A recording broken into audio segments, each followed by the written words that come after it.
Kisah Istana Gajah Kunjara Wimana. Yang terberkahi sedang berdiam di Rajagaha di tempat pemberian makan tupai di hutan bambu. Suatu hari diadakan suatu festival di Rajagaha. Semua orang mengenakan pakaian terbaik yang dimilikinya dan ikut merayakan pesta itu. Untuk melestarikan kemauan baik rakyatnya, Raja Bimbisara yang agung keluar dari istana dan berkeliling kota dalam upacara dengan kebesaran dan kemegahan yang luar biasa.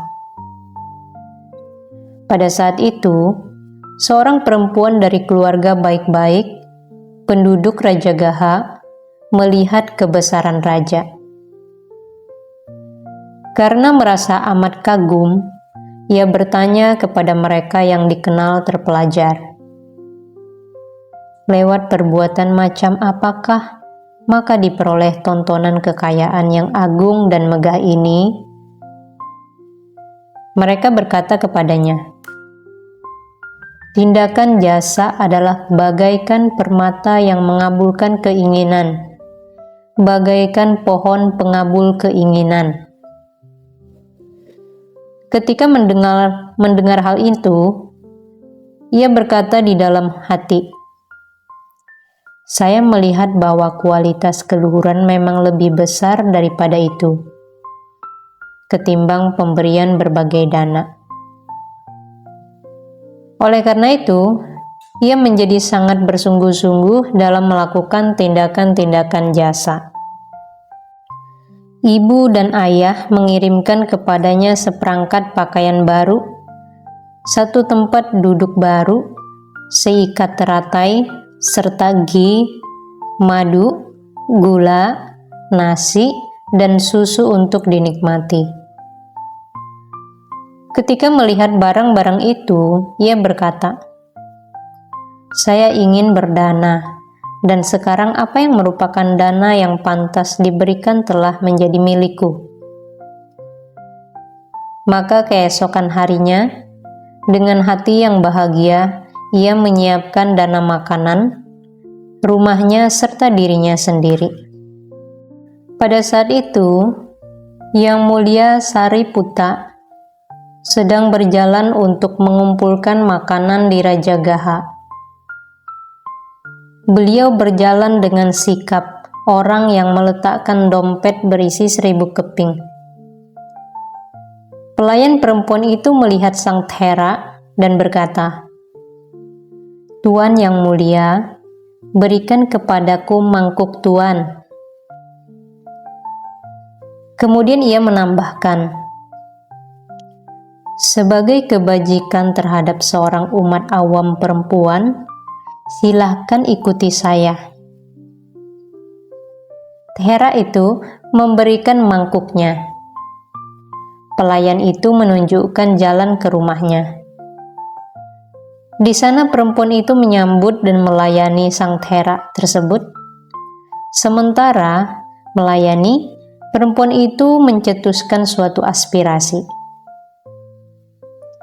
Melalui kekuatan tindakan jasaku ini, semoga ada keagungan surgawi yang bersinar dengan gajah-gajah surgawi, rumah-rumah berpinakel dan dipan-dipan, dan semoga setiap saat senantiasa ada bunga teratai.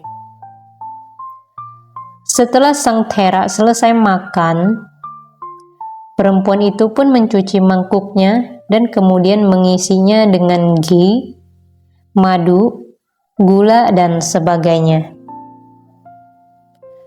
Kain yang telah dibentangkan di tempat duduk itu dilipatnya dan diletakkan di tangan sang Thera. Ketika sang Thera pergi, ia memerintahkan 2 orang laki-laki, bawalah kursi ini dan mangkuk ini ke wihara. Berilah kepada sang Thera dan kembalilah ke sini. Mereka melakukannya. Setelah meninggal, perempuan itu terlahir lagi di alam 33 dewa di istana emas yang tingginya 100 yojana dengan 1000 peri sebagai pengikutnya. Dan karena aspirasinya itu, muncullah baginya seekor gajah agung yang tingginya 5 yojana, dengan berhias bunga-bunga teratai dan dilengkapi hiasan-hiasan keemasan. Pada hari festival, ketika para dewa pergi masing-masing dengan kemampuan-kemampuan kekuatan surgawi yang dimilikinya ke hutan Nandana untuk bersenang-senang di tempat hiburan itu, dari sini dan seterusnya.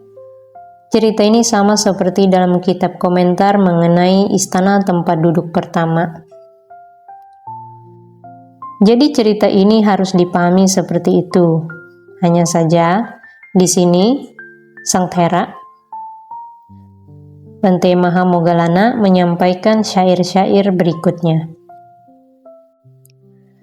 Gajahmu, tunggangan yang megah, diselimuti berbagai batu permata, menyenangkan, kuat, amat cepat, terbang mulus di udara. Ia adalah gajah teratai, gajah yang memiliki mata bagaikan kelopak teratai berkilau dengan teratai biru dan merah. Kaki-kakinya tertutup serbuk teratai, berkalung dengan rangkaian teratai keemasan. Di jalan yang bertebar teratai, dihias dengan kelopak teratai yang kokoh, menarik, tidak menyakitkan, berjalanlah gajah agung itu dengan langkah yang teratur.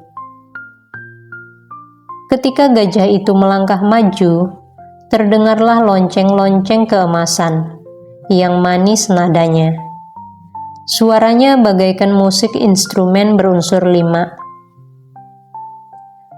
Ketika engkau duduk di atas punggung gajah besar itu dengan pakaian berwarna putih, berhias, kecantikanmu melampaui kelompok besar peri dewa. Apakah ini merupakan buah dari danamu, atau sekali lagi dari kebiasaan moralmu, atau dari menangkupkan kedua tanganmu? Ketika ditanya, jelaskanlah kepadaku. Dewata itu, karena gembira ditanya oleh Yang Mulia Mahamoggallana, ketika diberi pertanyaan menjelaskan perbuatan apa yang menghasilkan buah itu. Ketika melihat seorang meditator yang memiliki sifat-sifat khusus, yang bergembira dalam meditasi dan waspada, saya memberikan kepadanya sebuah kursi yang tertutup bunga-bunga dan diselimuti sabut kain.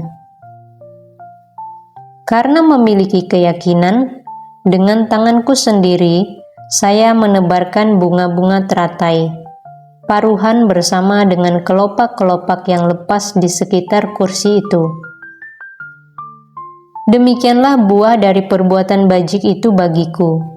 Saya telah menerima pelayanan dan penghormatan dari para dewa, dan oleh para dewa saya dihormati.